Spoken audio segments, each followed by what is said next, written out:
Villains. The antagonist to the protagonist. The evil to the good, the wrong to the right. There's a common misconception that a good villain is a complex one. But there are simple villains that are still just as compelling. In Romeo and Juliet, Tybalt is very obviously a villain, and a simple one at that. But he's fairly interesting and fun to see on screen. So, simple and complex villains are, in a technical sense, the opposites of each other. But what makes them so opposite, and what makes each of them compelling in their own right? Let's start with complex villains. A complex villain usually has the traits of a complex or complicated motive, a relevant backstory, shows a wide range of emotions, and does change or develop sometime through their villainy or through their story. Let's take, for example, Jason Todd, or Red Hood. His backstory is very relevant to the way he acts and his motives. He was previously the second Robin that worked with Batman. On his mission, he was captured by the Joker, beaten half to death with a crowbar, then blown up, meaning he died. But then he comes back to life and goes on a killing spree for all the criminals in Gotham's underworld. What makes him a good villain is the fact that he is understandable. Though Batman has a no-killing policy, Red Hood doesn't care. He thinks that evil cannot be cured, only killed, and this is a form of revenge for all the lives that a villain has taken, and a form of preventing all the lives that it could take. Batman sees him as a villain, but a good amount of the audience doesn't. As stated by neuroscientist Jocelyn Solis Moreira, in Why People Are Drawn to Fictional Villains, fictional stories of villains may provide a safe haven for you to explore the darker side of your personality. While most people won't go out of their way to just kill criminals, it's interesting to see what it would be like if you did. Zuko is another great example of a complex villain. His backstory consists of being scarred and banished by his father from the Fire Nation, and he spends a majority of his time in the show trying to prove that he is worth something and that he can earn back his honor. The reason he is such a great villain is because he doesn't realize he's a villain. Throughout his entire childhood, he was fed Fire Nation propaganda and that he was actually helping people. According to Richard Cloris, an American film critic that wrote The Villains Have More Fun, bad people locked in the basement of their dankest impulses don't know they're bad.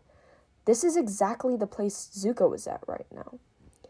But when he learns about what the Fire Nation is doing, it causes him to change, leading to one of the best redemption arcs in TV history, which is showing one of the reasons people find complex villains compelling, because they can change throughout the story and over time. So what about simple villains? Well, they usually have one of these four motives: doing evil for evil's sake, doing it for personal power, doing it because it's fun, or doing it for some purely selfish reason.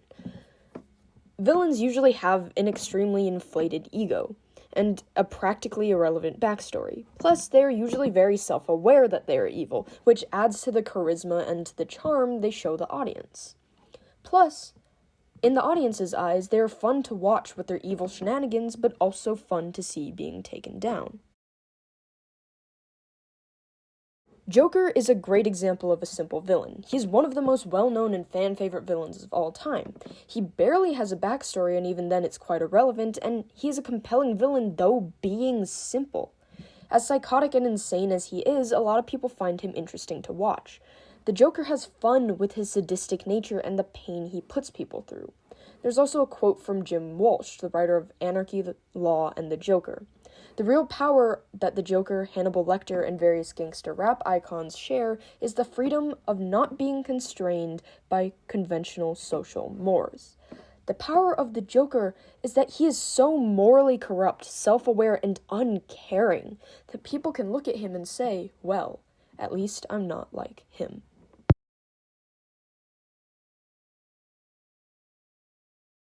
Now let's move into why, in a technical sense, simple and complex villains are quite the opposite.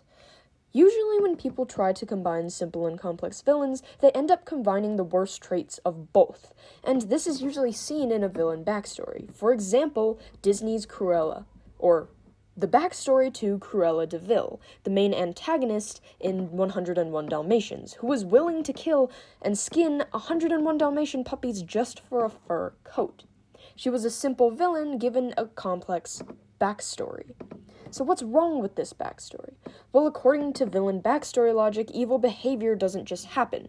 It is caused, and often because a sensitive individual is unable to adjust to an unfair and sometimes cruel world. This is said by Stephanie Zacharek in Is It Time to Retire the Villain origin story. So what's completely wrong with it is the fact that complexity usually creates sympathy for a villain that shouldn't need it. In Cruella's case, it created sympathy for a woman who was willing to kill and skin 101 Dalmatian puppies.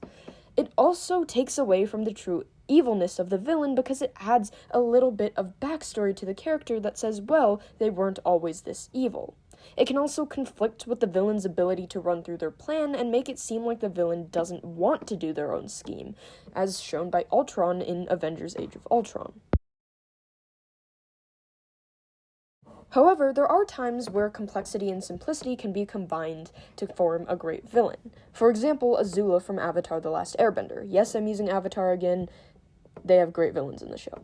She is Zuko's sister and princess to the Fire Nation. She is younger than him, she is a prodigy, she is perfect, she is cold, she is calculating, she is manipulative.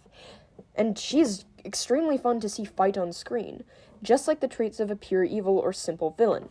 But unlike that of a simple villain, her mentality is somewhat complex, and she has a complex motive. Azula's mentality comes from and relates to her backstory, how she was raised to be the perfect one by her father and how he's mentally manipulated her entire life, and how she believes her mother sees her as a monster. Azula always wants to be perfect, and according to Timothy Hickson, the creator of The Psychology of Azula, Avatar: The Last Airbender, Azula thinks to love is to be weak, because the only way to be strong is through fear, intimidation, and power. This is Azula's complex mentality, and is what ends up breaking her. With the personality and charisma of a pure evil and simple villain, but the mind of a complex one, it balances out the amount of pure evil and complexity Azula has, unlike some villains that are given sloppy backstories. Overall, villains are compelling in their own right. Simplicity and complexity do not entirely define how good a villain is. Complex villains aren't necessarily better, and simple villains aren't necessarily worse. Each villain should have their own traits, either fitting in the simple or complex category. In the end, each kind of villain has their own advantages and disadvantages, and it's on the writer to play around or play with those. Thank you for listening to my presentation. I hope you enjoyed it.